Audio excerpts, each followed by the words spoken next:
Okay, good morning everybody. I can see that our attendees are climbing through the roof, which our panel will be pleased to know. So far we have 55 people who are online with us. So good afternoon everybody. We will begin in a few moments. We're just going to allow for everybody else to log on. And while we're doing that, I will just give a brief introduction of who I am. So my name is Craig Donaldson, and by now most of you will have had some correspondence with me, as I am the course advisor for this course. So what do I do? So generally my role is to answer any questions that you have leading up to the application stage. And these typically include how much the course costs, entry requirements, when should the application form be submitted. So generally that's what I'm there for. People get in touch with me to help them move their application form along. So what I wanted to do before I hand over to the panel is just give you kind of a brief introduction of how this is going to look today. So in a moment, the panel will run through a number of slides. This will include a short video clip of a current student. And along the way, we do invite you to send some questions through to the panel, which I will monitor from here, and I'll pitch to Anne, Fran and Pete as we get to that section of the presentation. And also I just wanted to kind of clear up why you can see 4 different webcams in 4 different rooms. So you can all see our homes.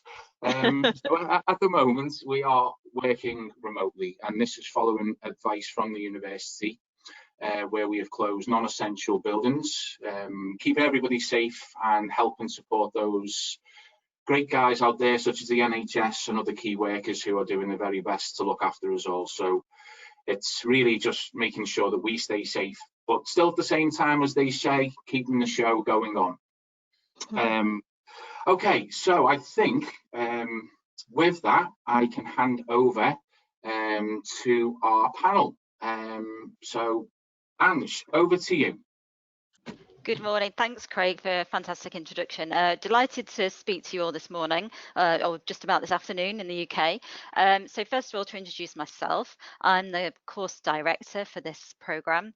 I've been working with clinical bioinformaticians, training clinical bioinformaticians since about 2013, working with them to train bioinformaticians that work in the NHS. I'd like to introduce my colleagues, Pete and Fran. Would you like to introduce yourself, guys? Yep, sure. I'm Fran. Sorry, Pete. You go first. I'm Fran Hooley, Technology Enhanced Learning Lecturer. Worked in the field of education and private sector for a number of years in terms of learning design and learning technologies, and worked within the field of clinical bioinformatics education since 2016. So that's me. My name's Peter Causey-Freeman. I'm a lecturer in healthcare sciences, specialised in genomics, bioinformatics. To be honest, I started off as a laboratory scientist back in about 2004. After 12 years, decided to switch into informatics, taught myself programming, and went down the interest in the clinical side. And last year I was lucky enough to secure a role at the University of Manchester teaching alongside Ange, so I also teach the NHS scientists in this field. Brilliant, thanks. So what we'd like to do for you all this morning is we get a lot of questions about, particularly about the programming unit and the programming aspects within the course. So we're going to focus on that in this webinar today. But just to start off, I'll give a very brief introduction to the course, and then we can answer more detailed questions towards the end of the webinar if you've got any more specific questions. Okay, thanks, Craig. We have the first slide. We're going to keep it simple, so Craig's going to do the slide switches for us. No problem, Ange. And we've gone through you guys, haven't we? Yeah. Okay. Okay, so very brief background about the course. So as mentioned, we've been teaching bioinformaticians, training bioinformaticians for the NHS workforce since around 2013. And in fact, most of the team, almost the entire team that are involved in delivering this programme have been involved in training bioinformaticians working in the NHS. And so by nature of that, The course is a very applied course, so we're focused on developing the knowledge and skills that you'll need to work in a very applied clinical bioinformatics environment, focused on delivering the knowledge and skills using real-world case studies. In terms of who it's suitable for, so we've had a range of healthcare professionals so far, including laboratory technologists, clinicians, computer scientists, clinical scientists, research scientists. So we've got a broad spectrum of backgrounds, and we felt that we've been able to cope with that really well in the first cohort of students that have gone through the programme. And of course, genomics, particularly in the UK, is rapidly expanding. We're now doing whole genome sequencing, so we're delivering the skills and the knowledge that apply to that rapidly evolving healthcare environment in terms of genomics. Thanks, Craig. No problem. Okay, so very briefly, we've got 4 units that make up the course. So the first is Introduction to Clinical Bioinformatics. And here we focus very much on getting the basics, introduction to molecular biology and genetics, and then we move on to introducing bioinformatics. And we sort of scaffold this learning all around interpreting a clinical genomic variant. So we're going to be using the databases and the tools and the literature that you'd typically be using if you were working in an applied field to do that within healthcare. We've then got the Introduction to Health Informatics, and that's much more about mapping patient journeys, mapping patient pathways, and thinking about clinical coding systems. So that's divided into 3 different parts, and we can go into that in more detail. We'll then have the Introduction to Programming, so that's really focused on applied skills in Python, which Fran and Pete are going to discuss in more detail in a moment. And then we've got the final course, which really, the final unit, sorry, which brings all of those aspects together. And it's a very applied unit where we focused on developing the skills that you'd need to build a bioinformatics workflow to actually analyze human genomic data that comes off next generation sequencing machines. Okay, thanks, Craig. Oh, no problem. So yeah, we just wanted to highlight a few screenshots of the course and give you a bit of information around the learning materials that we're using. And very much we wanted to build a course that supported all learners, especially if you're learning from a distance. So this slide just sort of illustrates that we've tried to build the coding activities in incremental steps. So 1, 2, and 3, there's 3 sprint weeks, we call them, where you'll be full on in teams, working together, trying to fulfill the activities. But it's very much because obviously you're trying to juggle work, you're trying to juggle family and home as well as study. So we're very clear in terms of the structured approach to the 10 weeks, where you'll have a clear idea as to when you're going to discuss certain things and when you're going to be assessed. And we've got support from 2 knowledgeable postdoc students who are supporting the facilitation of the course, as well as Pete and myself, who will be available at a set time every week on that particular day, just to support you. So that just gives you a flavour of the distance learning support. If you want to move on, please, Craig.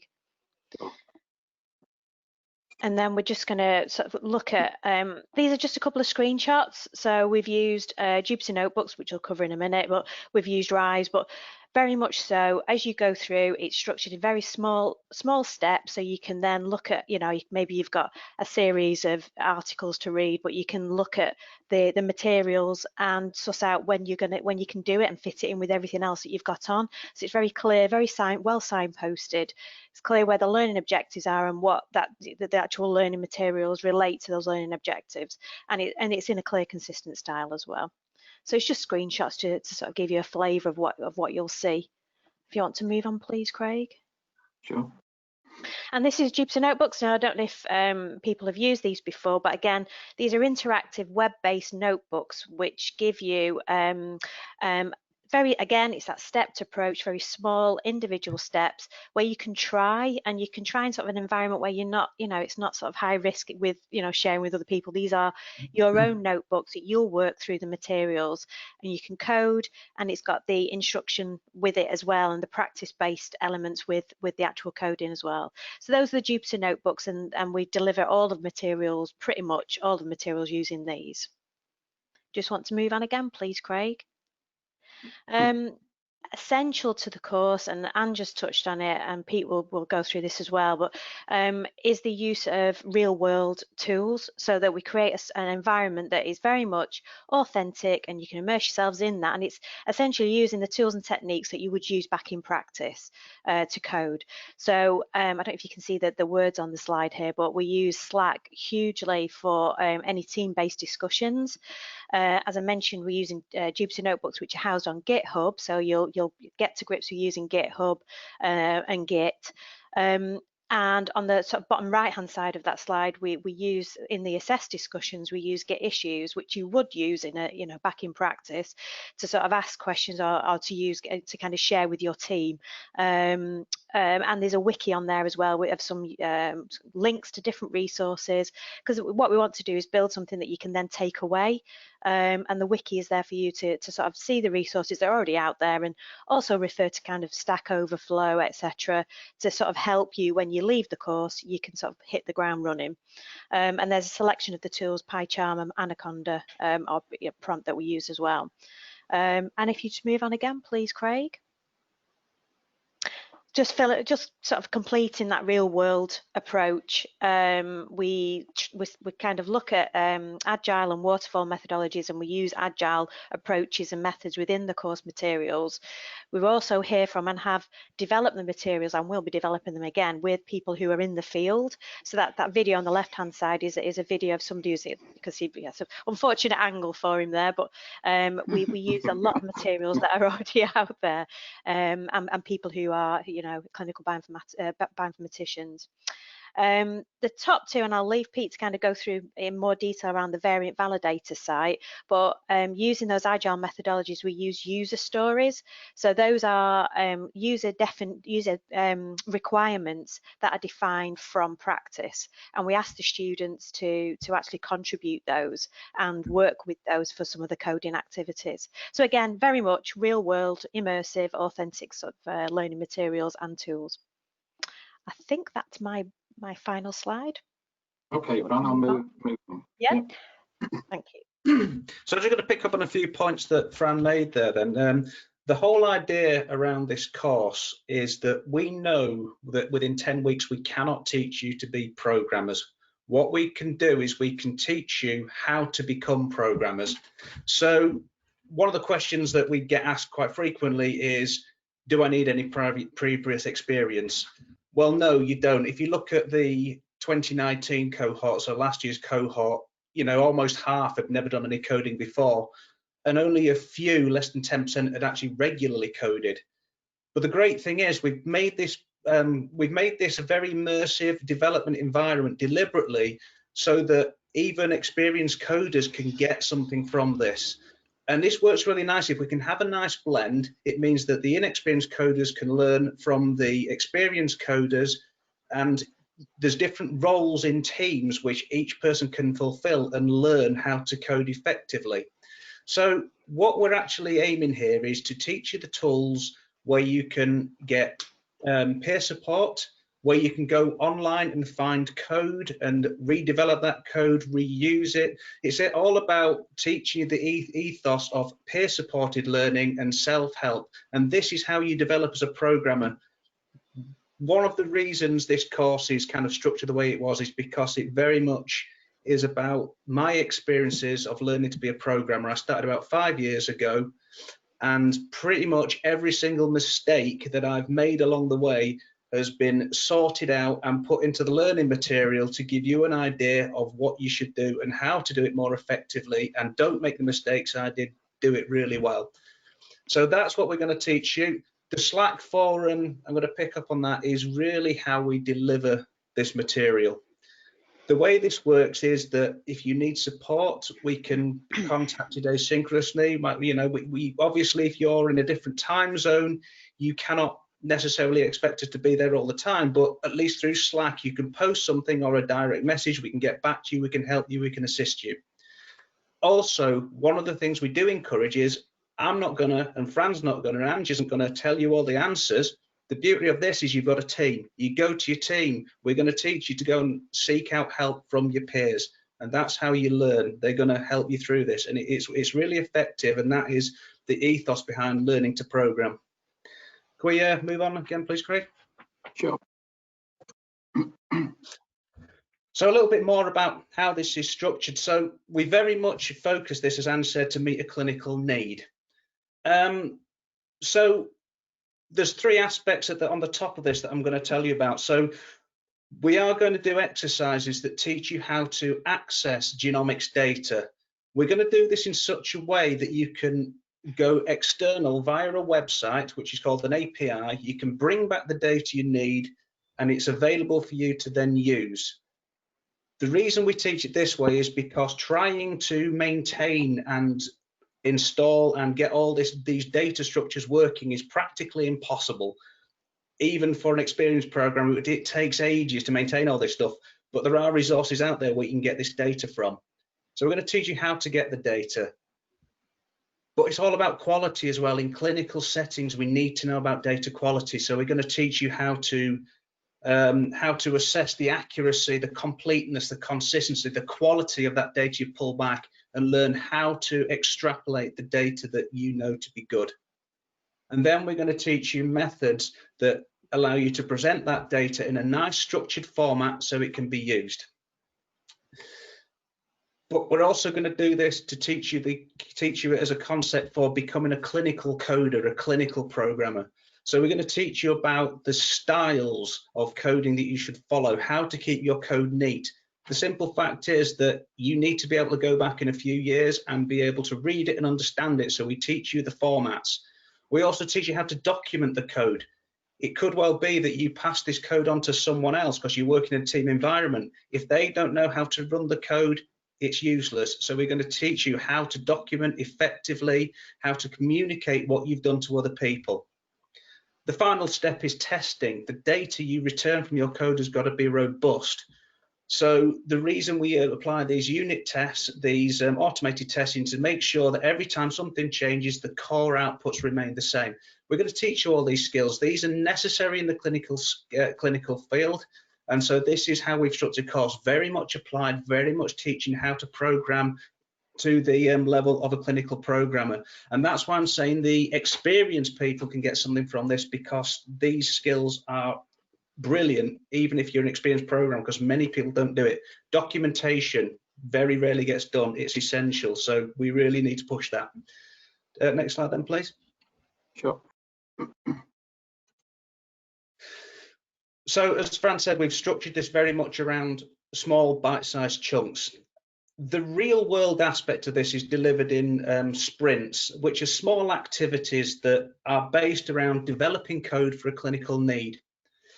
Now, the majority of these you'll do as teams, and we actually go out into contact our sources in clinical bioinformatics and ask them to come up with problems. So they have actually told us things that they need, so that we can put it to you as a question and give you the opportunity to develop something that could go back into the clinical use. At the end, we then have another activity where you get to develop your own code. And what we ask you to do is provide user stories. So we want you to be able to provide, you know, I am a such and such, I need to do this for this reason. And then we encourage you to try and build a tool that fits into your own practice. And some of the tools that we've seen this year have been excellent, and really happy with those.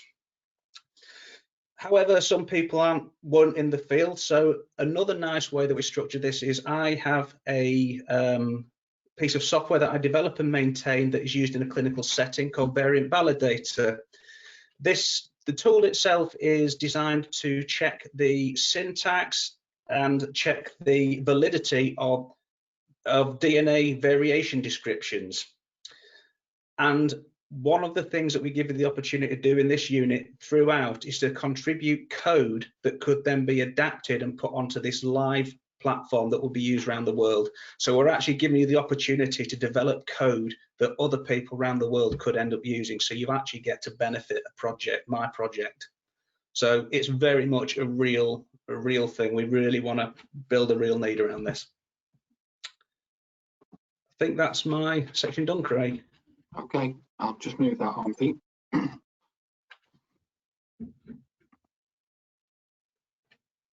Oh, Ange, can you put your volume back on, please, Ange? Sorry, I was trying not to interfere with anyone else's section. So we're really keen, as we've now had one cohort of students through the course, that we shared with you what our current students that are just completing the course have thought.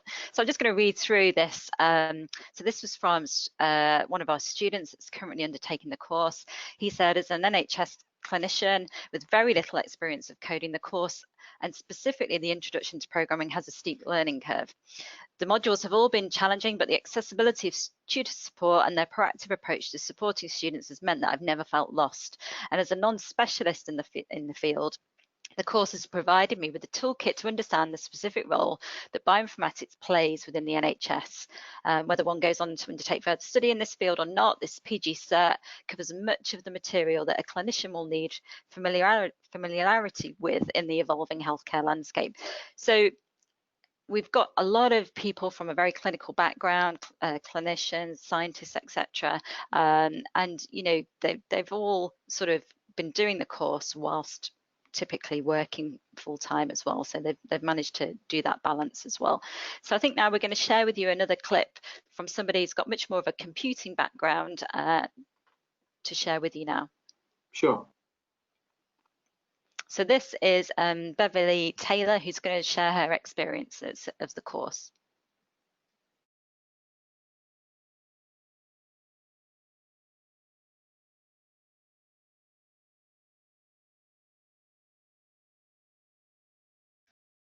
Craig, I'm not sure we can hear the volume for the video. Oh, apologies, Ange. Let me see if I can make sure it's turned up. Is there still volume coming through now, Ange, or none? No, we can't hear her, unfortunately. I'll just see if I can try and correct this, Ange. I do apologise.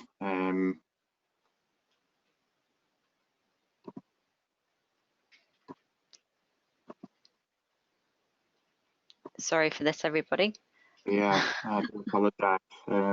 It seems to be coming through my laptop fine, Ange, and I can't for the life of me understand why when we're sharing my computer audio. Let me just see if this has made any difference at all.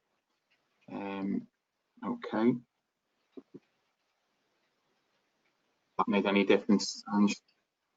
Okay, not to worry. Shall we just move on to the final section then? I do apologise, Ange. I can share this with anybody that would like to see the video as well. Sure. But I'll move on to the next slide. Okay, so I guess just to summarise Beverly's sort of thoughts there, she's much more from a computing background, so she had to get up to speed with the genetics, genomics, just to share with you really that she felt supported and she was able to catch up with all of that content because we have lots of synchronous tutorials where we all meet with the students on the course, and we have regular check-ins at least 2 or 3 times per course unit. And there's lots of opportunity throughout the discussion boards to raise questions, and we discuss the work that's been going on in that particular week. So that happens on a weekly basis. So I think with that, we'd probably like to wrap up the formal part of the webinar and begin to take any questions you might have. But also wanted to mention that we've got a free massive online open course that covers the area of clinical bioinformatics. It's on the FutureLearn MOOC platform, and you can see the link here, and it's running at the moment. So feel free to join that if you'd like to get a flavour of what the sort of content would be that you'd be learning on the PGCert. So yeah, so I think we'll begin to take some questions if anyone's got any questions. Sure. We've had a few come through, Ange, and I will pitch them to the panel.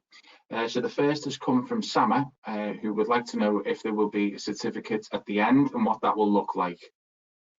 What will it say on the certificate?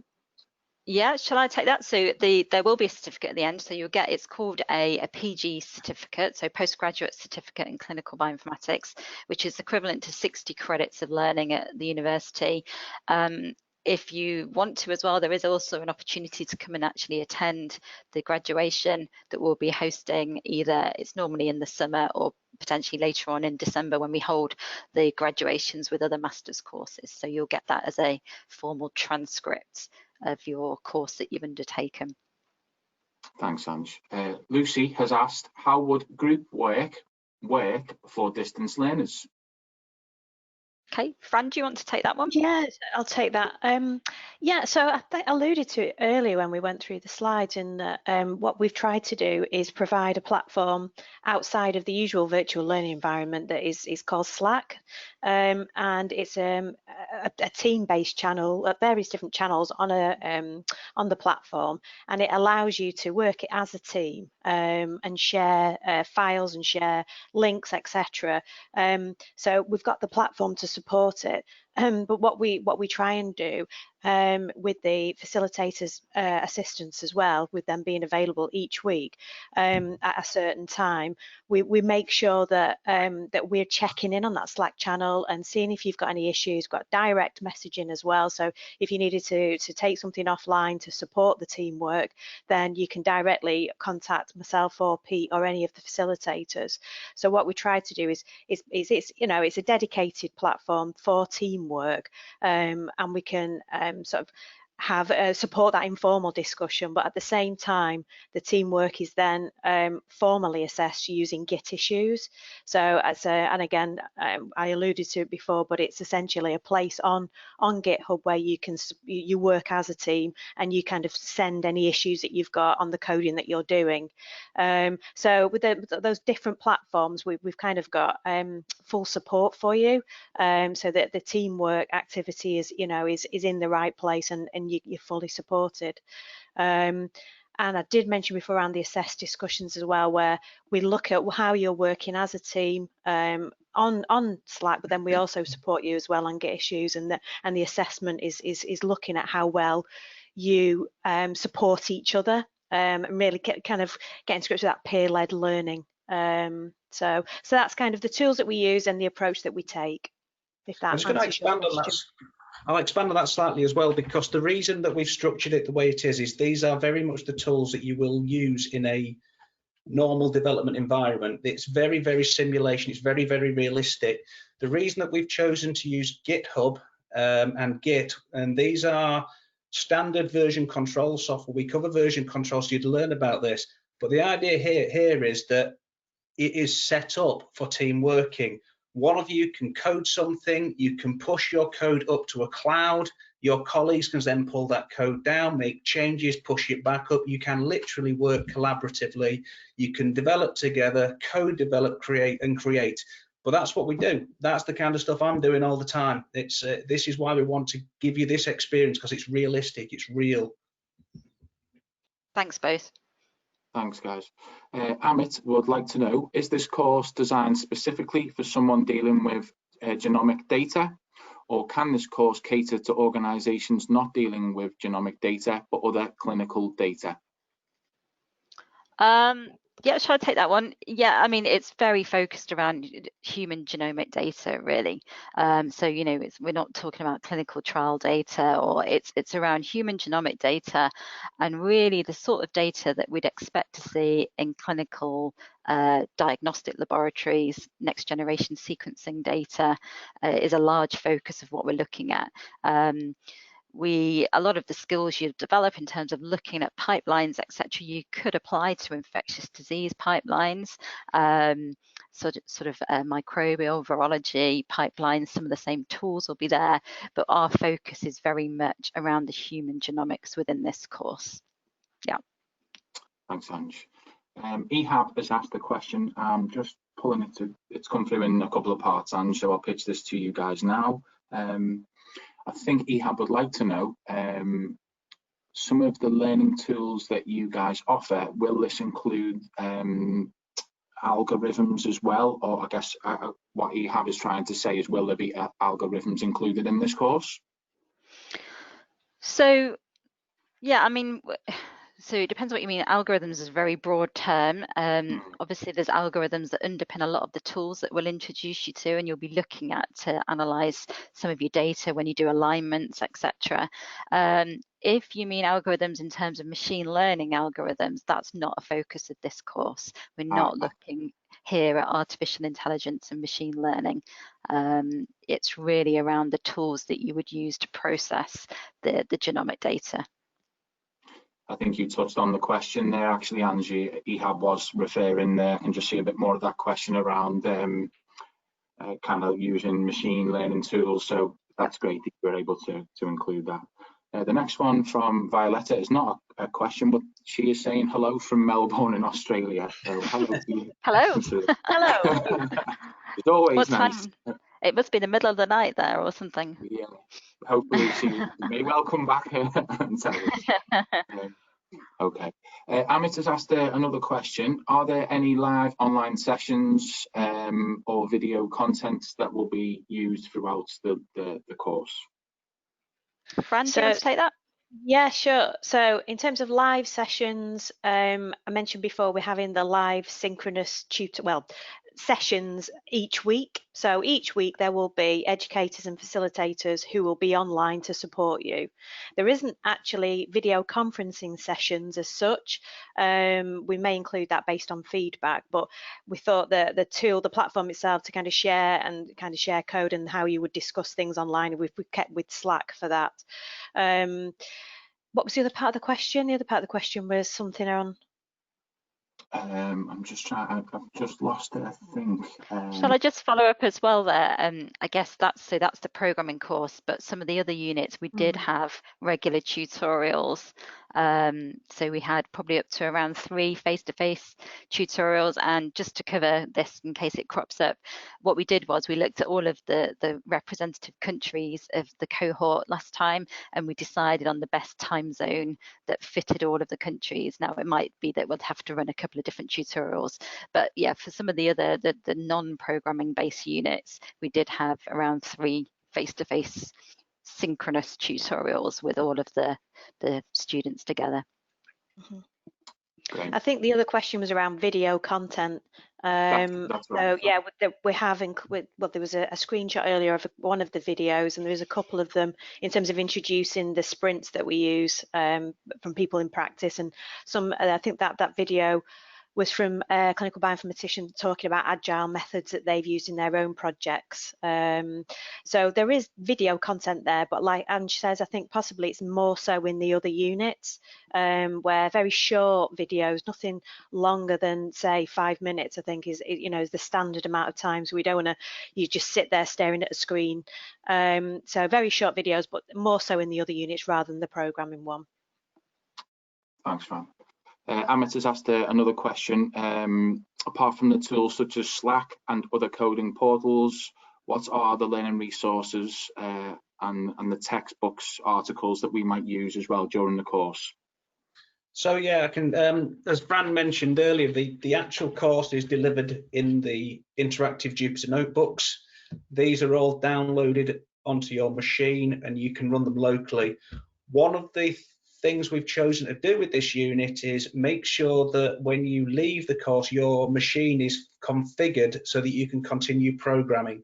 All the materials go with you, you can then use them. Your machine is good to go. We're not going to provide you a nice sterile environment, we're going to do something real. As for other resources, everything's online content, so we point you at really good resources for learning coding, continuing your development and things like that. So you'll actually get anything we've created, you'll keep, you can run locally. Anything we've sourced externally is open source, so you can get at it. So hopefully that answers the question. All the material will be available to you when the course has ended. That's great, thanks, Pete. Eva has asked, how could we prepare for the programming elements of this course before it begins? I guess she might be referring to some maybe some pre-reading material, perhaps, do you think?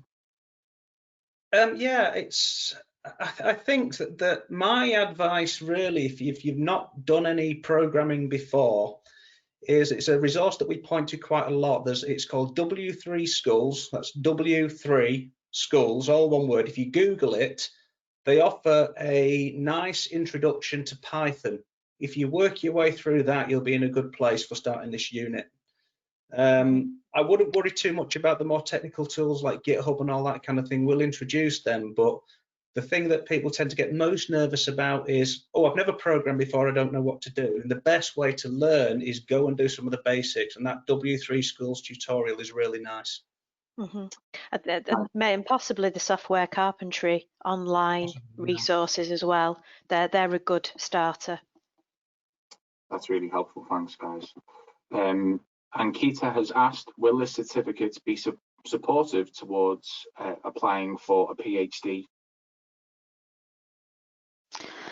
Yeah, so we get asked a lot of questions, I guess, around can I be a bioinformatician? Can I use it for a PhD? I think it will be useful for any of those. I mean, we're seeing a growing number of our postgraduate students that really want programming skills. So we're using some of this material actually to support some of our own postgraduate research students. So certainly it will put you in a really strong place to be analysing your own data within a PhD setting.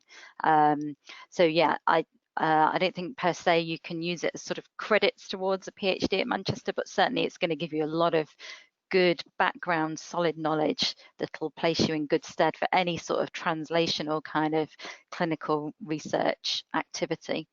Yeah. Thanks, Ange. I'll just move on to our next question. Okay, so Norhen has asked, when does the course start? Okay, so this next course starts at the end of May. So that's if you want to do the full postgraduate certificate. If there's particular units that you think you might be more interested in, or you want to just do on a sort of what we call a CPD basis, then we take each application to those individual units on its own merit. So please do get in touch and we'll certainly look at your applications if you want to just do 1 or 2 units.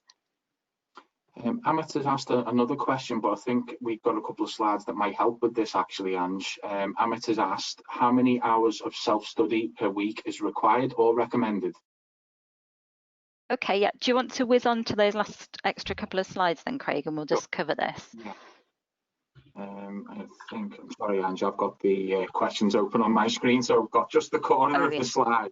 It might be the next one, actually, I think. Okay, great.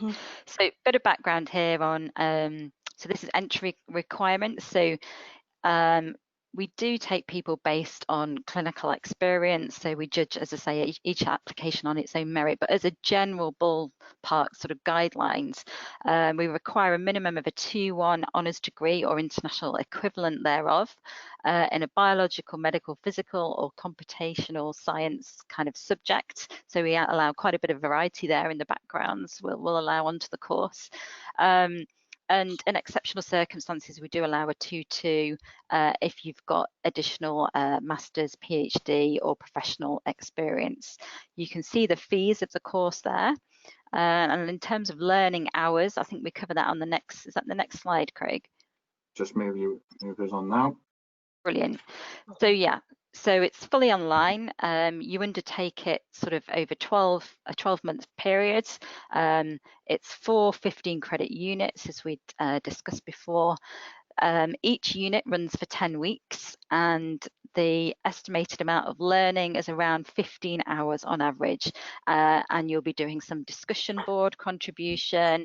You'll be perhaps creating a presentation towards the end of that unit, and you might submit a short report, but everything should be contained within that 10 weeks of study essentially. Yeah, so we take breaks off for over August and we have a break over Christmas and the Easter period as well. Thanks, Ange. So Silvana has asked, although she understands that bioinformatics course is primarily for clinical settings, but does the course touch on, let me just make sure I get this right, tools for de novo sequencing? I'm not sure who that would apply to and if that is how Shall I take that? So it's something we've thought about in the applied NGS unit. So some of the tools that you would use so you would use de novo sequencing if you were looking at microbial genomes, for example. We do touch on, say, nanopore sequencing. We've not gone into the analysis in detail. So but certainly you get a good background in something like long read sequencing. We've covered that, and in fact Pete wrote some of that material for the last unit. But yeah, we don't go into the algorithms in a lot of depth on something like de novo sequencing. Okay, thanks, Ange. I'm just working through to our next question. So Halifa has asked, do you recommend somebody to take this course as an introductory course if you are looking to pursue a PhD in bioinformatics? Yeah, I mean, I think it would be a really good background course for you if you wanted to go into a research career in bioinformatics. Clearly, we are very clinically focused, but if that's where your interest lies, then I would suggest this is a very strong foundation base in which you're going to come out with the programming skills that will stand you in really good stead, I think, for that kind of research background. And particularly because we've made it so applied, you're going to come out with a lot of hands-on skills as well. Pete, do you want to add anything to that? Yeah, I mean, obviously depending on the types of bioinformatics, because the other units do cover things like a lot of the algorithms that we do use for analysing sequence data. So the advantage of this is that with the programming and knowledge of the algorithms, you can then start developing your own pipelines using the programming, which is one of the places I started programming. So it is really a nice blend of skills that will stand you in good stead, depending on the area of informatics. But then again, you are learning, although this is genetics focused, genomics focused, you are learning the skills that could be applied to other fields as well. So it's certainly be worthwhile. Great. Okay. Somebody has asked the question I think I can answer very quickly, guys. Can we get all the slides at the end of the session? And I can say, yeah, they will be forwarded to everybody who's attended today and everybody who's registered. And I'll also make sure that the video of Bev is included in that as well. Thanks, Craig. No problem. Okay, so we've had a question. I'm a molecular genetic researcher. I need to interpret NGS data for physicians. Does this certificate allow me to write a clinical report? So I think the first unit will stand you in really good stead for doing that. So in fact, the first unit is all around interpretation of clinical genetic variants. So we get you to actually do a real genetic variant interpretation. And then in fact, the assess piece is submission of a clinical report and also a presentation justifying your approach and how you've come to that interpretation, so whether you think it's pathogenic or not. So I think we'll get you in a pretty strong place to be able to formulate a clinical report that's of suitable quality to present for a clinician. So yeah. Thanks, Ange. Andrew has asked, is there a research project element to the course, and what are the main programs used? I have experience using some with R and Python using TCGA data. So I think the question in there was around, will there be a project element attached to the course? In terms of the programming unit, the final activity is very much a solo programming project, and we do ask you, where possible, to come up with ideas of your own, something that you want to achieve that's feasible, and we will support you through this. So I think that is definitely, for the programming unit, that is your kind of like bit of coursework. It's, you're developing something that you could use. If not, and you want us to help you with something or provide you with something, I'll provide you with a story of something that I'd like you to build, and I'll hopefully use it. For example, Bev, who you're going to see in the video, didn't have a particular project because she wasn't really working in that kind of field, so asked me, is there anything that I could provide her to do? And she has built a Python function for me that I'm going to add to my website, and she's going to actually now go ahead and add that for me, and we'll roll it out live in a couple of months. So yeah, there's loads of different opportunities to do a nice little solo project in this particular unit. Ange, I'm not sure about the other units. What's your take on those? Yeah, so I mean, each one has some sort of very applied activity. If you mean in terms of a larger research project, that the course doesn't have that at the moment, because obviously that's something we'd do if it was a full master's program. But each one has some sort of almost group-based or applied activity that you'll do within each unit. But yeah, it's not got a full large research project attached to it. Thanks, Ange. Thanks, Pete. So Sarah has asked, how many of your current cohort are going into clinical bioinformatics jobs at the end of the course, if we know that? And as a non-medic clinician, how well would this course prepare me for a job in this field? So let's take the first part first. I mean, so we've not done an exit survey formally as yet to find out whether people are going to switch careers, etc. I mean, most of them are in full-time jobs, and I suspect are using it to augment and enhance their expertise at the moment. So we've not got a sense, because the course hasn't actually quite ended yet, the first cohort, in terms of where people are going. We certainly know from Bev's experience that she's very keen to get involved in a more clinical environment, so it's certainly kind of whetted her appetite. In terms of will it prepare you for that kind of role, obviously when we teach the students for the NHS, it is a full master's programme, but what we think we've done here is provide you with a sufficient of a background that you would certainly be able to work quite comfortably in a translational clinical bioinformatics kind of role within a laboratory that's supporting clinical work, and it'll set you in good stead for working in that clinical environment. So I think you would probably be able to look at applying for, very much applied bioinformatics roles at the end of the course. Okay, thanks very much. Violetta has come back to say it's not the middle of the night, guys. It's only 9:30 p.m. So not so bad. Not so bad. I'm glad you didn't have to stay up too late. Yeah, I'm just moving through now, guys. There's quite a lot of questions here as well, which will be captured at the end of the webinar for me. So if we don't manage to catch them all, I can certainly pitch some of these questions. There's about another 25 questions to go. But we can. I guess if we can take some of the ones we've not covered so far, and then we can group the others and send a response through. Absolutely, yeah. I'll capture these at the end and send these across to you. I'll just see if you just give me a minute for those that you haven't answered. Okay. So Omar, this might be one that is unanswered so far. Omar has asked, is the NGS already established within the NHS facilities, and would taking this course help me with landing an NHS job?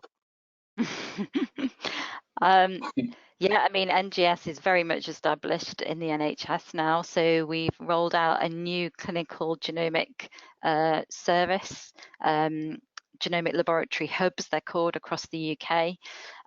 So we're now doing clinical whole genome sequencing. So that's been rolled out in about the last 18 months or so. The way typically people get recruited is through Health Education England have a program that we also, that's kind of a closed program that they recruit clinical bioinformaticians to, but not everybody goes through that route. Some people work in laboratories through other master's programs, and also they're quite often interested in people with slightly more software engineering skills, or so there are other different routes in. So as I say, there is a specified training route, but that doesn't mean to say that it's a complete closed door for all of those kind of roles, I guess. That's great. Just looking through the rest of the questions, Ange, and they are quite specific to the individual, and there's quite a lot. So would it be more use if I collated these at the end and sent them through to you for a response? Yeah, I think we can. Individual. Yeah, let's try and get a response back to people, and so we can kind of bring the webinar to a close, I guess. Yeah, there are quite a few to go. We could be here all day, I think. So I will get these at the end, and I'll send any unanswered ones across to you guys. I think we maybe have lost Fran, but I guess in that case, we'll bring the webinar to a close then. Sure. And I'd like to thank you all, I guess, for sticking with us and for your attention, and yeah, for all your really engaged questions. We'll do our best to answer everything else that you've sent through, and thanks for joining us.